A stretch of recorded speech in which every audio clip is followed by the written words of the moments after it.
Greetings and welcome. I have had several videos where I have referenced that I'm a set collector, or how that I am trying to break away from set collecting, but let's face it, once a set collector, always a set collector. But outside of the 1957 Topps football set that I'm currently working on, it's been the only set that I've really shown. Part of my delay has been not really knowing the best way to showcase a set. Flipping through a binder is kind of boring, and showing 407 cards one by one seems like it could be a snooze fest for anyone watching. So I kind of decided on breaking the set down a little bit, and then at the very end show the 5 series as it was introduced. Now, I'm hoping I can make this a monthly segment, sets I have completed and or sets that are currently in progress. We'll see. This worked because I was going through the set and kind of looking for upgrades. I think part of being a set collector is once a set is completed, you're really never done with it because you just start looking for the upgrades. But today I am going to show the completed 1957 Topps baseball set. This is the earliest Topps set that I have completed, and all the earlier Topps sets I'm currently working on. This is a set that has really grown on me, and I can say that probably about every Topps set that I have, but I'm a huge fan of the 57 set. I think it's a very important set. It was the first year that Topps issued actual color photographs, and it was the first to showcase the 2.5 inch by 3.5 inch card dimension that we are now accustomed to. It was also the first time combination star cards were released, with card number 400, the Dodger Sluggers, with Furillo, Hodges, Campanella, and Snyder. And the very last card of the set, the Yankees power hitters with Mantle and Berra. Combination cards had been issued before, but not with the star power the 57 introduced. And another first was found on the backs of the cards, where the completed statistical, complete player statistics were put on, and Topps was still able to find the biographical information, the narrative, and still add the cartoon on many of the backs. I really applaud Topps. I think they did a great job with this. The backs are still very informative, but they're not overloaded. And it was also the very first and only World Series for the Milwaukee Braves, led by World Series MVP Lew Burdette. The 57 set introduced us to names like Drysdale,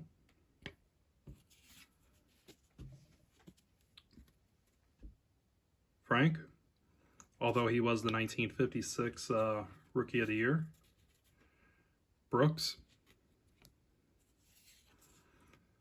Bunning,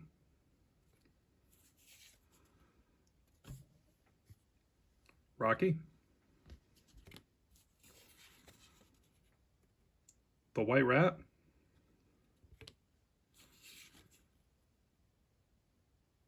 Maz, Richardson, who both in 3 short years would become heroes in October, and Kubek. The 57 is filled with first, but with every first there are last. We said goodbye to Roy Campanella. His 57 card would be the last card from his active career, and would also be the last time we would see cards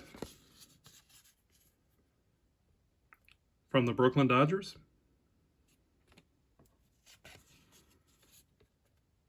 and the New York Giants as they would move west.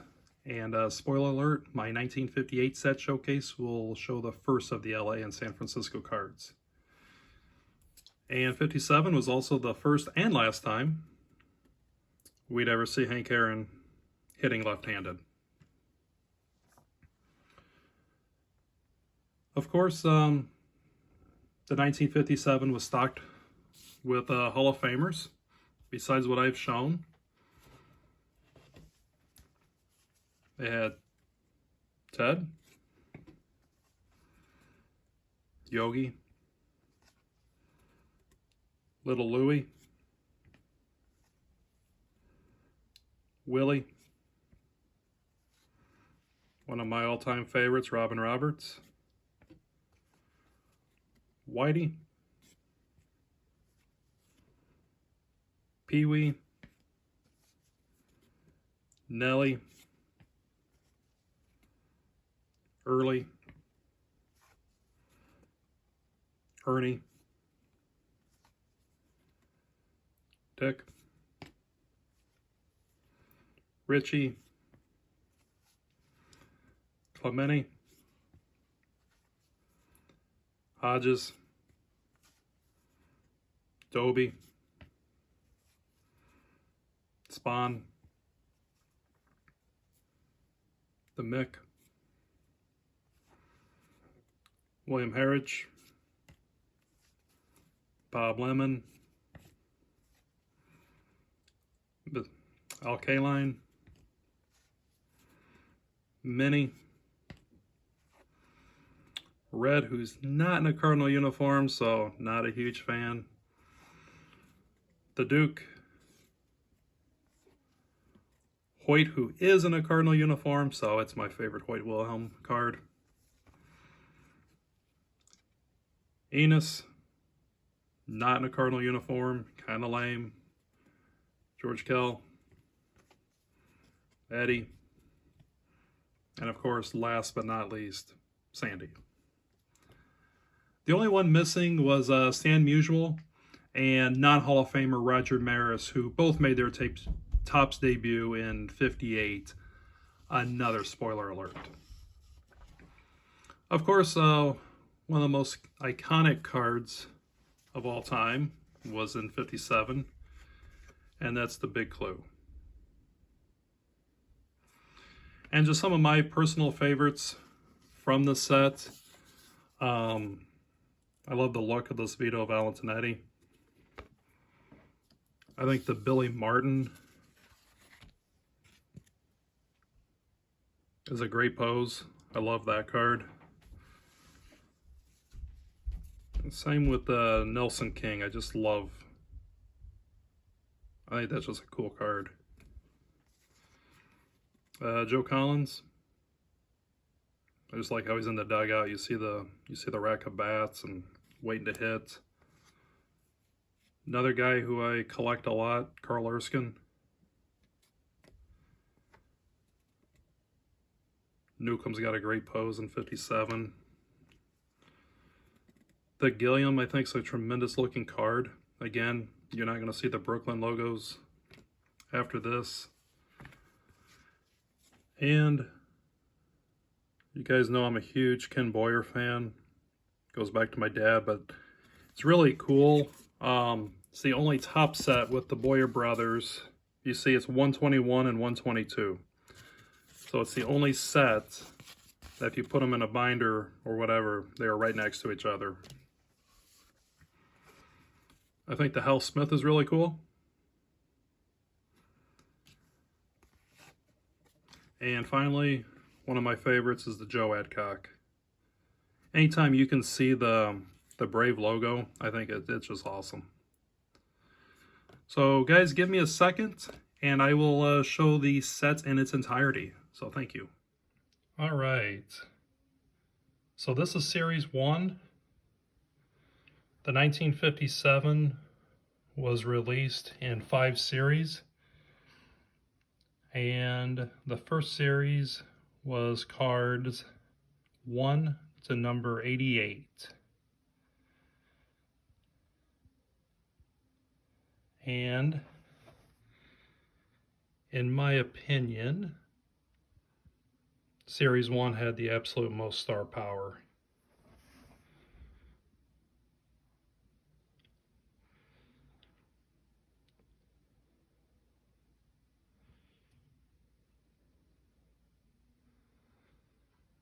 As you saw, card number 1 was Ted Williams. Did you see that Jimmy Piersall needs some updating? Vic Wertz.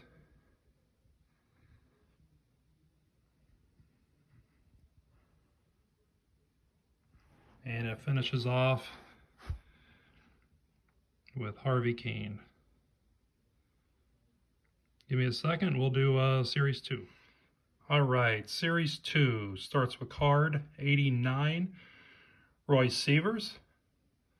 There's that Warren Spahn.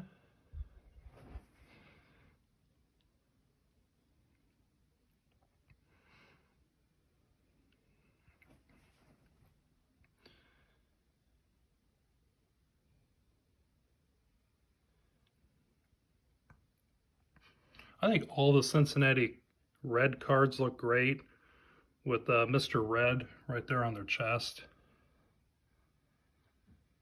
And there's my point with the Cleat and Ken Boyer cards right next to each other. I thought that was pretty cool. Topps did that.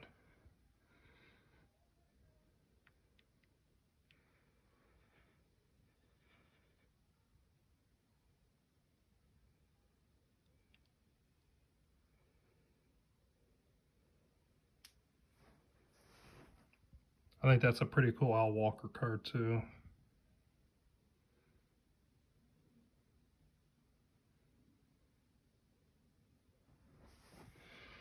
The original Frank Thomas.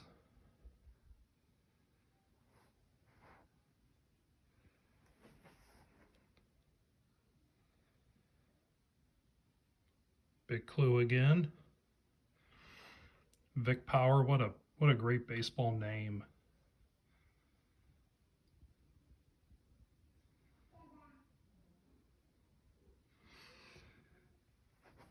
And Series 2 ends with card 177, Eddie Yost. All right, Series 3, and I had messed up. This actually should have gone from 177 to 264, and 177 was Eddie Yost, so disregard that part of Series 2. And I'm going to start you still off on 178, but Series 3 technically starts at 177. I just don't want to redo it. It's a really cool Sandy Amoros too.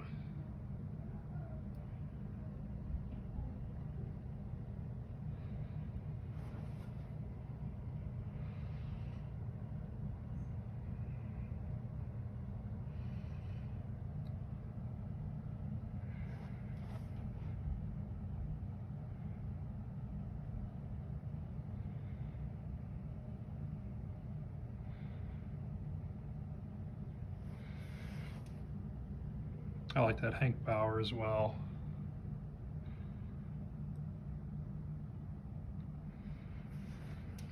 I am obviously not a Cubs fan, but I think all the Chicago Cubs of this set really just really show very well.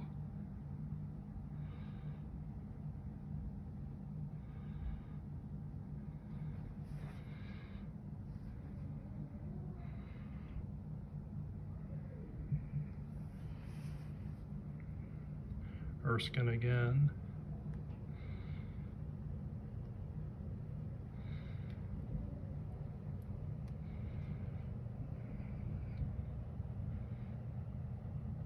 It's a fun Bobby Thompson.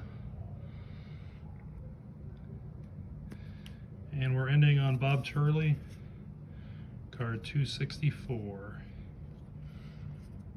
for Series 3. Series 4 starts off with card 265, Harvey Haddix.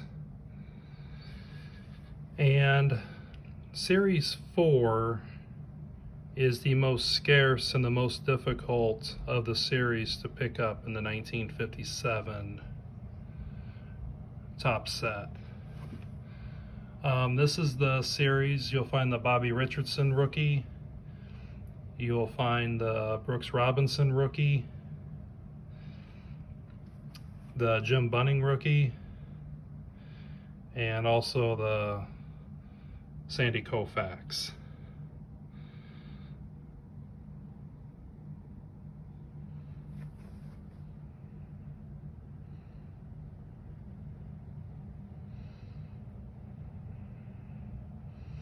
There's that Nelson King again.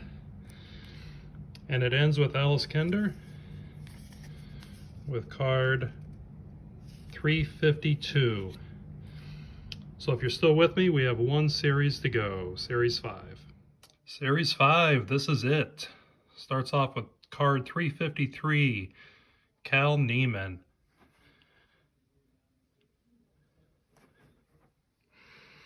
The fifth and final set, or series, I'm sorry. And it's got the smallest amount of cards. It goes from 353 to card 407. And of course, this is where you'll find 407, the Yankees power hitters, and card 400, the Dodger sluggers.